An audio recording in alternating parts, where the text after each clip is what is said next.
Let's just call it what it is. The so-called Kate effect has flatlined. The royal PR machine that's been running on fumes since 2011 has finally sputtered to a stop. Because, darling, reality just served a brutal truth.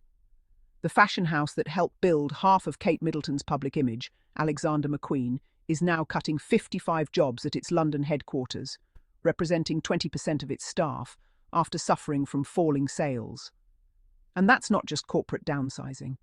That's a royal omen with glittering irony.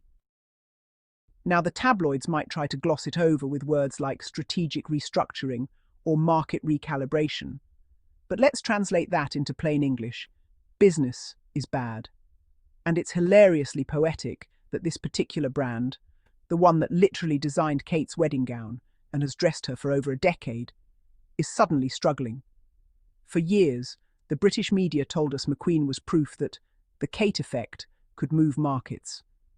Well, that effect seems to have moved them straight into financial trouble. The Kate effect was always sold to us like a magical retail superpower. They said if Kate wore something, it would sell out in minutes. But look around, those sold out in minutes stories, manufactured hype. Most of those clothes were limited run pieces or old season stock. They were never flying off shelves. It was PR smoke and mirrors, a fairy tale spun by palace-friendly media desperate to crown her the next fashion savior. And for a while people bought it, literally and figuratively. But a decade later, the spell's broken. The public has evolved. People are no longer enchanted by royal sameness or endless beige coat dresses. The Kate effect was built on nostalgia, a dream of Diana's grace trapped in a frozen frame. But nostalgia doesn't sell in 2025. Authenticity does. And authenticity, that belongs to Meghan. Let's talk facts. When Meghan Sussex steps out in anything, from a $500 linen jumpsuit to a $3,000 Valentino coat, it doesn't just sell, it sells out worldwide. The Meghan effect isn't some media myth. It's backed by hard data. Analysts have confirmed that brands she wears see spikes in web traffic, order surges, and in some cases, long-term boosts in brand visibility. Even when she left royal life behind, her influence didn't fade. It multiplied. That's how you know it's real. The same can't be said for Kate. Her style has become, well, predictable. It's the same coat dress, different day, the same recycled silhouettes, the same blowout curls, the same clutch bags. There's nothing exciting about repetition. Fashion thrives on evolution, not regurgitation. And when your lookbook starts feeling like a royal museum tour, it's only a matter of time before the audience leaves the gift shop. Meanwhile, Meghan exudes what the modern world craves: effortlessness. Whether she's in Montecito, Nigeria, or New York, she's got that natural balance between polished and personal. Her wardrobe tells a story: confidence, comfort, purpose. And it's relatable. Women across ages and cultures look at her and see themselves. They don't just want her clothes, they want her energy. That's what makes the Meghan effect unstoppable. It's not about labels, it's about message. When she wears something from a black-owned designer or a small sustainable brand, it's deliberate, a statement of values. She uplifts, she connects, and people respond to that with loyalty. Kate, on the other hand, has spent years being moulded by royal PR, presented as classical, elegant, dutiful. But that's not fashion, that's costume. Every outfit is curated to maintain an image, not express identity. And audiences today can feel the difference. You can't fake soul. It's almost tragic how obvious the decline has become. The very brands that the media credited to the Kate effect have either plateaued or vanished. The so-called boost doesn't translate into long-term impact.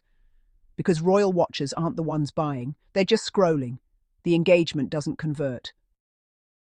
And then you have Meghan, a walking marketing miracle. She can wear sandals, a hat, or even something as simple as a t-shirt and cause a buying frenzy. Even the brands that try to downplay it quietly admit, Meghan sells. Period. She wears something once, and it becomes part of fashion folklore. Let's not forget, even years after she stepped back from royal duties, her Archetypes podcast tour had fashion editors writing full breakdowns of her looks. Every bag, every blouse, every button became a talking point, because her style is more than aesthetic. It's strategic. It's part of a bigger story about empowerment, modernity, and independence. And honestly, the irony of it all is delicious. The palace PR once mocked Meghan's Hollywood glam and painted Kate as the real royal. But the numbers, the engagement, and the global admiration tell another story. Meghan is the real deal, the modern royal the monarchy could never manufacture. Let's talk McQueen again for a second, because this is symbolic. Kate's wedding dress was McQueen. Her most iconic moments, McQueen. Yet here we are, 13 years later, and the brand's bleeding jobs.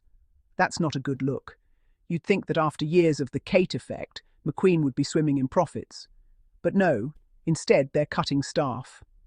That's not an effect, that's a defect. And please let's not blame the economy, because other brands, especially ones Meghan's worn, are thriving.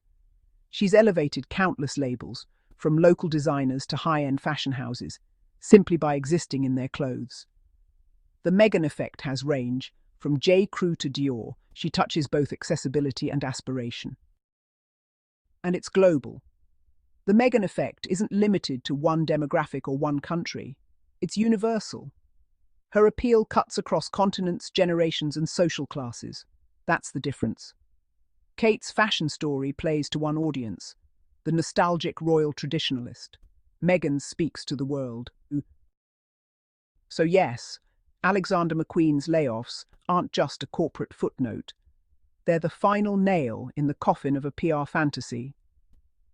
The Kate effect was a carefully curated illusion. It worked when the world still believed in fairy tales. But the world's changed.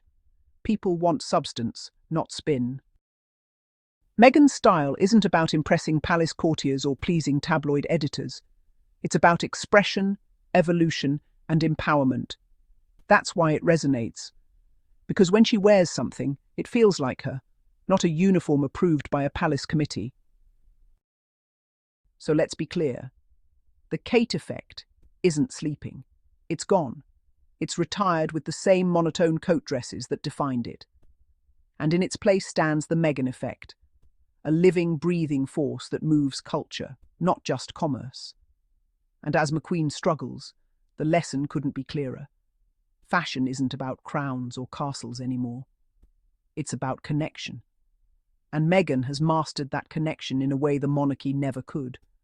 So to the royal PR machine still trying to keep that myth alive, maybe it's time to hang up the coat dress and accept defeat, because the world's not bowing to the Kate effect anymore. It's celebrating the Meghan movement.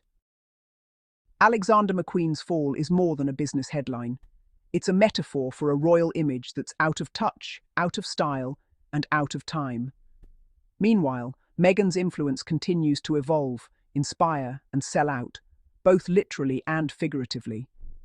The verdict? The Kate effect was never real, but the Meghan effect. It's eternal,